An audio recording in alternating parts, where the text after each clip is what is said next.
Good morning, B107.3, Lincoln's number one network station, home of Brooke and Pick in the morning. And joining us this morning, someone who holds a very special place in my heart, Sateria Venable. Now, Sateria, you are the founder of the Fibroid Foundation, and I stumbled across you in 2018 as I was going through my own journey with fibroids, feeling totally helpless. I was diagnosed with, I looked 7 months pregnant at the time.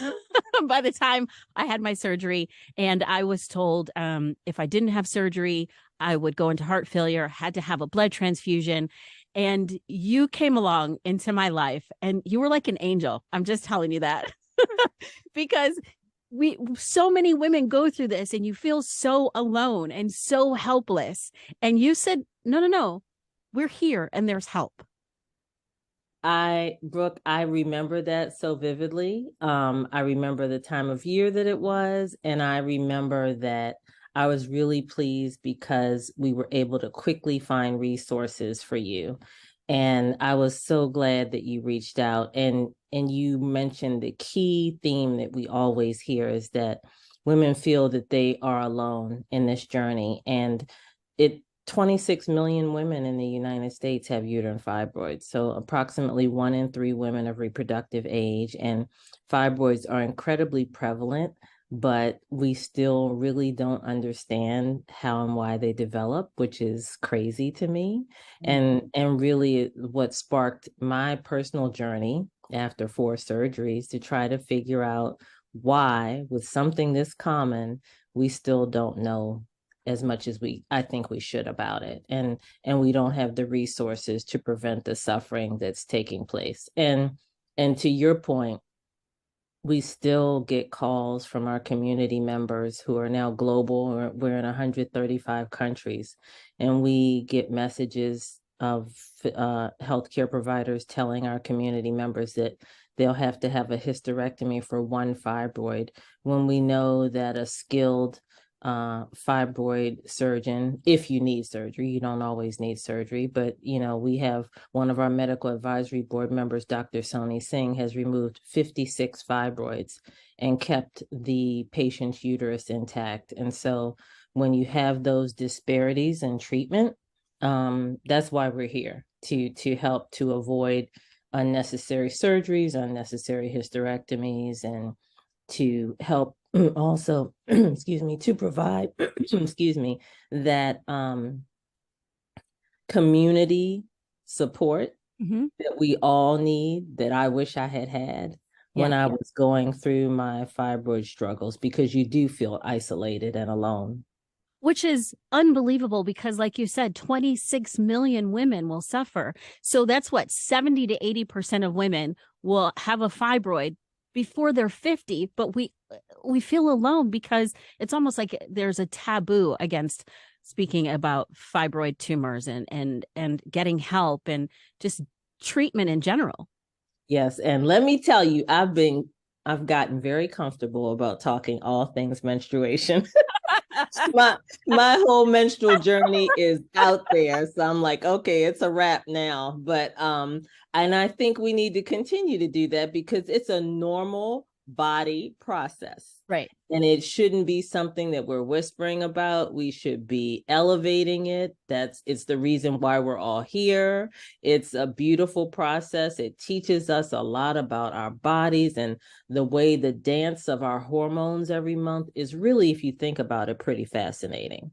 And I'm learning now, as I've entered perimenopause, that I knew that women with fibroids had high estrogen levels, but those high estrogen levels can also cause you to have more severe perimenopause and menopause symptoms.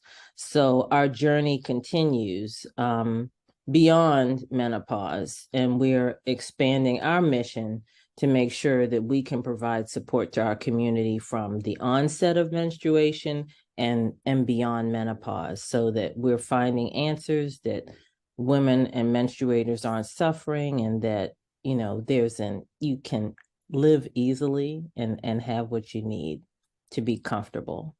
Now, the Fibroid Foundation has a website that has Fibroids 101, finding like questions that you can ask your doctor, but you might want to talk to somebody in person. You might have some questions, and there's actually going to be an event in Omaha in just a couple of weeks. It is. I'm so excited and I'm so happy that I'm going to get to see you. Yes, I'm We so are excited. hosting the Empowering You for Uterus series. And it is designed to take the pressure off of the examination room setting and allow patients and physicians to coexist and communicate and converse in a more comfortable, casual setting. And so we are excited to partner with the University of Nebraska and you to be able to bring forth a conversation from Dr. Carlson and Dr. George at University of Nebraska. So we'll be looking at the treatment end and the research end. We're looking forward to taking lots of questions from the audience because our community has the best questions. I know I'm biased, but I do I do just really love taking questions live from the audience, and it's going to be on Saturday, March 25th, starting at 11 a.m. Central Time. And I'm so excited to be there with you, Brooke. I can't wait.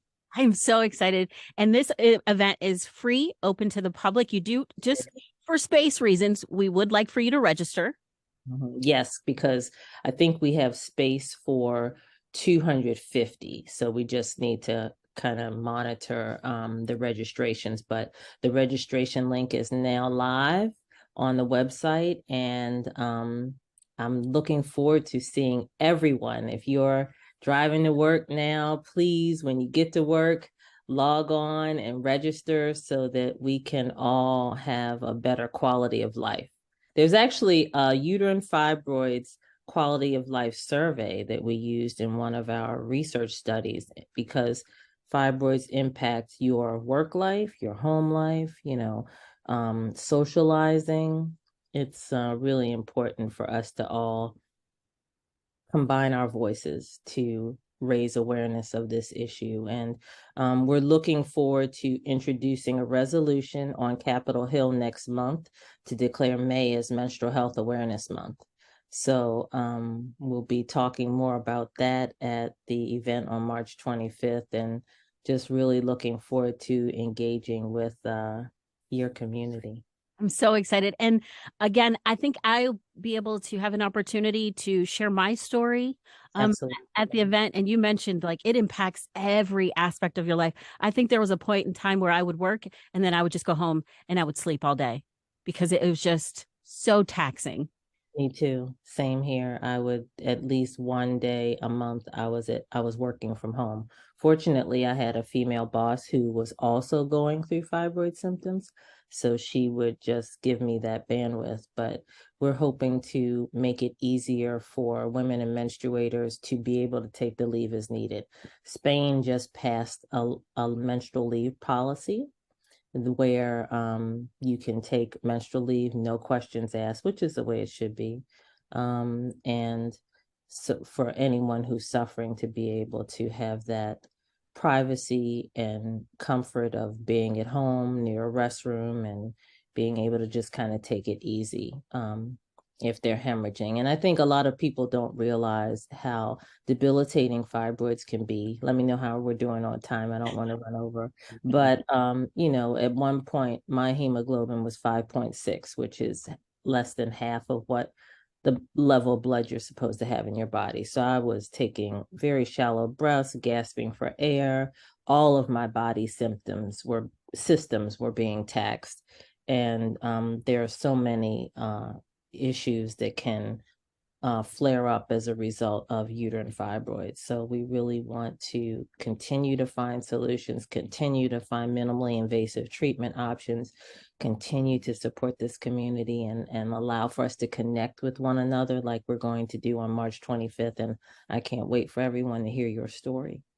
So tell us your website so we can get registered. It is fibroidfoundation.org. And under the events tab, you can register. And also on IG, there's a link on IG, which is our handle is Fibroid Foundation. And we cannot wait to see everyone. Thank you Thank so much. you. Thank Thanks so much. I really appreciate it. It's so great to see you. you too.